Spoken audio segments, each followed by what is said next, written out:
Good morning. It's Thursday and time for our devotions this morning.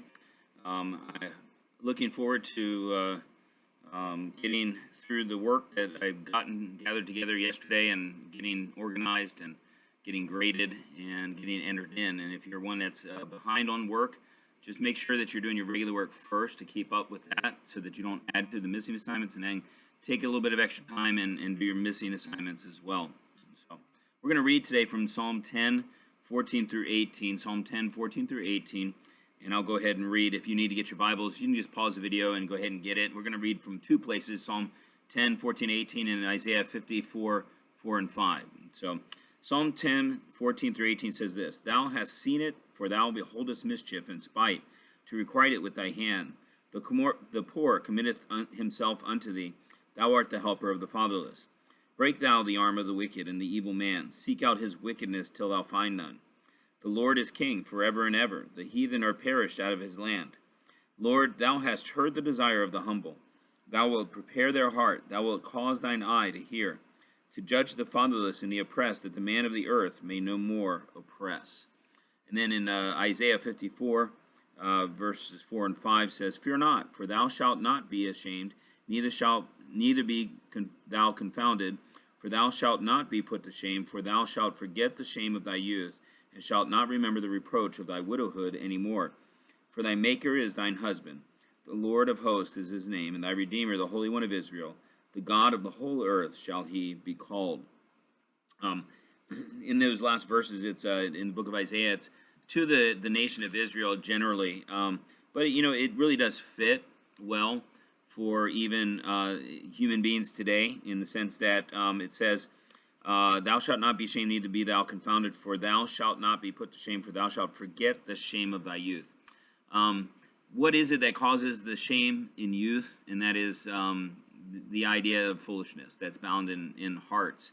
That foolishness is only put away, the rod of correction, and correction from your parents, correction from teachers, correction from other people that are authorities in your life, and it could be the authorities that the government puts out.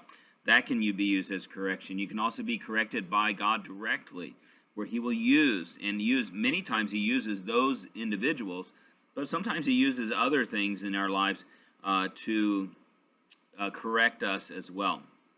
God's whole idea, and by the way, your parents, whenever they correct you, or your teachers, whenever they correct you, it's not for the purpose of because they just hate you, or because they just are so frustrated with you that they just can't stand you anymore. That's not the case. Usually what happens is that they are just confounded at how the same thing can be done over and over again. But let me give you an encouragement, and that is, when we were your age, we did the exact same types of things. I can almost guarantee, and then I can't remember many of those things that I would do that would probably frustrate my teachers. It would probably frustrate my parents. That would probably frustrate those that had authority over me. When I was in the Air Force, and I first went in the Air Force, I was 19 years old, and I went to Lackland Air Force Base, which is in San Antonio, Texas. One of the things that I had learned to do, don't ask me how I learned, I don't remember. I just, one of the things that you learn is that when you're in basic training, you have a lot of time. You rush to get places, then you have a lot of time to do nothing. You basically are just waiting and waiting and waiting. You bring 60, 70 people there, and there are other groups of people, we call them flights, that would be there at the same time doing the same thing you're doing. And so you have hundreds of people trying to go through and be processed through a particular thing. And so while you're waiting, or when you're back we used to call them dorms, when we were back in our dorms, and we would have time to study on information that we needed to learn and that type of thing, and make our beds really neat and make our lockers really neat, those type of things. We would have a lot of time left over.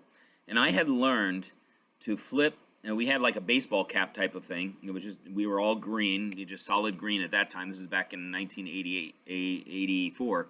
And so I would flip my hat, and I learned to catch it on my head. I'd flip it, and it would turn and flip and turn, and it would just land right on my head forwards. And I learned to do this, and I was really good at it. I was so good that I could pretty much do it anywhere. Now, if the wind was blowing really hard, it was hard to do it there. But for the most part, I could do it pretty much anywhere. And I had learned to do it at any time, without even thinking about it. It became such a habit. Well, when I walked out of the door one time of our dorm, and I did it as I was walking out, I flipped it. It went right on my head, and right at that time, one of the TIs was walking by. Now, I hoped that he hadn't seen me, but he had.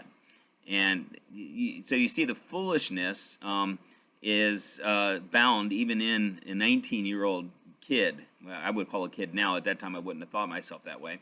But I certainly think of myself that way now. Anyway, so he said, Airman, Airman. And then he said, you with a hat. And so I knew he was talking to me. Now, we had sort of like demerits, I guess you could say, but they were called 341s, and we had to keep a certain number in our pocket so that if we did something wrong, what would happen is that the TIs would take one of those. It had to have our name on it. It had to have our flight number or flight on it. All those things all the information had to already be on there, and they would write up what the information was for. And so he called me over. I reported to him. He said, what did you do? And he said, did you just do what I thought I saw you do? And I said, yes, sir. And he says, well, go. I want you to go and tell your TIs. So I went over to my TIs, and they told them, and they couldn't believe it. They couldn't believe that it happened. Well, they had, this was right before lunch, and so we went to lunch. They gave me, they told me that they would deal with it later because it was lunchtime. And so I went in, had lunch, went back up to the dorm, was doing some studying, and then somebody came to say, hey, Jones, they need you in what's called the snake pit. Now, the snake pit was a place in the lunchroom area where all the TIs sat. They sat there. That was their place. And they brought me in front of all of the TIs, and they said, all right, we want you to do the thing with the hat. And they said, you better not miss. And I said, what if I miss? You better not miss. And thankfully, I didn't miss, and it landed on my head squarely. And some of them laughed. Some of them were really upset at what I had done. But again, it was foolishness. Had I thought about it, had I understood, I guess I really just didn't understand more than anything, I would have realized that that was an important aspect of military life, is to put your hat on the proper way. That flipping it on is almost showing disrespect to the uniform and that type of thing. I didn't understand that at the time. I was brand new. That's why we were there in basic training, to learn those things. And I learned in a hard way. I ended up losing, I think it was 341s, 3 demerit slips for that, just because I made a mistake in doing it in the first place. I made a mistake when I reported to my TIs, and then I made a mistake when I reported to the TI's office, and so they got me for each one of those things. So you can see your teacher certainly understands foolishness, and he understands foolishness bound in the heart, and it's the same thing here. I've forgotten about most of those things that I did when I was your age, especially when I was your age. I remember some of them, but for the most part, I really don't remember my attitude, my thinking, any of that type of thing, where I really didn't understand what was going on. There were sins I was involved in, sins that I was afraid to tell anybody about. If I had told them, and of course I wasn't saved at the time, but still, I understood that they were wrong. I knew they were wrong, even though I wasn't saved. So I didn't need God to tell me. I just knew already that those were wrong things. And so I ended up carrying those as you go into later in life. So one of the reasons your parents and teachers and everybody try to get you to overcome sins now, not so you can be perfect, because we'll never be perfect, but to understand that things that you don't that you have problems with now, you'll carry into your adult life. If it's anger, you'll carry that into your adult life, and that becomes a very difficult thing to deal with later on.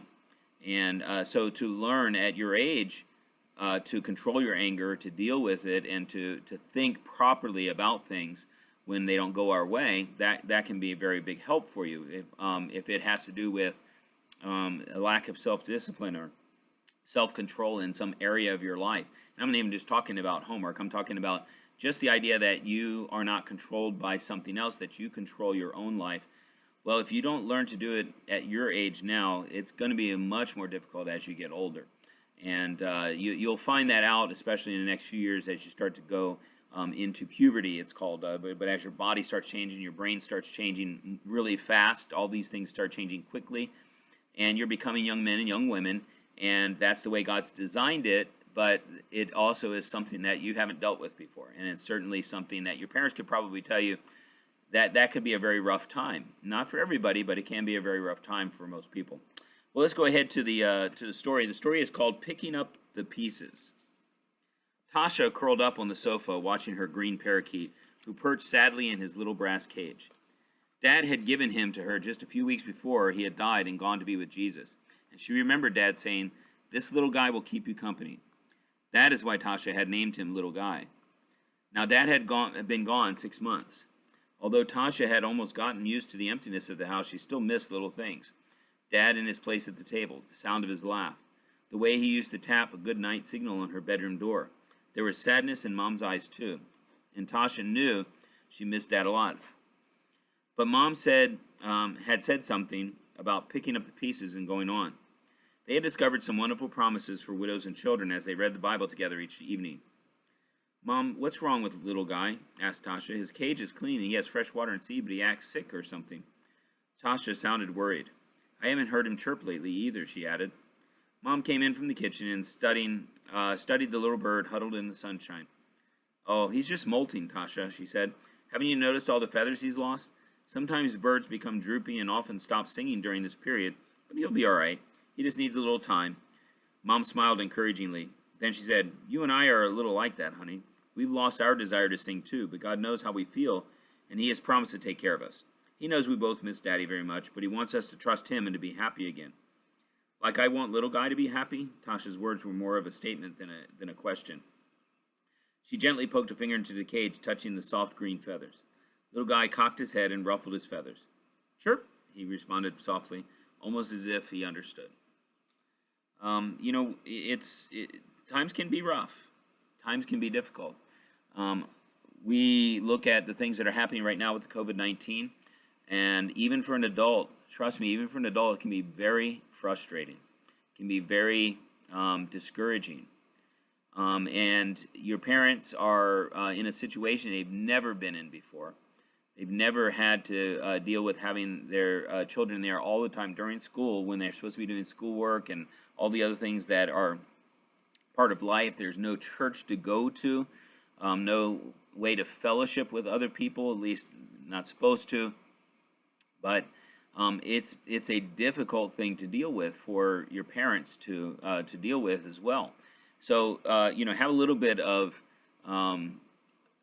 bit of sympathy for them, I guess you could say, because it's a different life for them, and it can add strain. And if your parents have been laid off, they've lost their job temporarily at least, that's a strain as well. And those things are difficult. But remember that God knows about all these things, and for each of us, as we are going through this, understand that God understands. He knows. He is in control of things. It may seem like sometimes He's not, but He really is in control of things, and we need to trust Him that in this situation. See, God's whole purpose in life and in this world is to bring honor and glory to Himself and to reach others for Christ. And we need to be ready to be used of Him in that way when that opportunity comes. So make sure you're walking close to Him. Make sure that you're reading your Bible every day. Make sure you're praying. Make sure you're doing the things your parents are asking you to do. And make sure you're being faithful to God in all that you're doing. And I hope that that's an encouragement to you. Let's go ahead and we'll finish for right now, and we'll see you later today.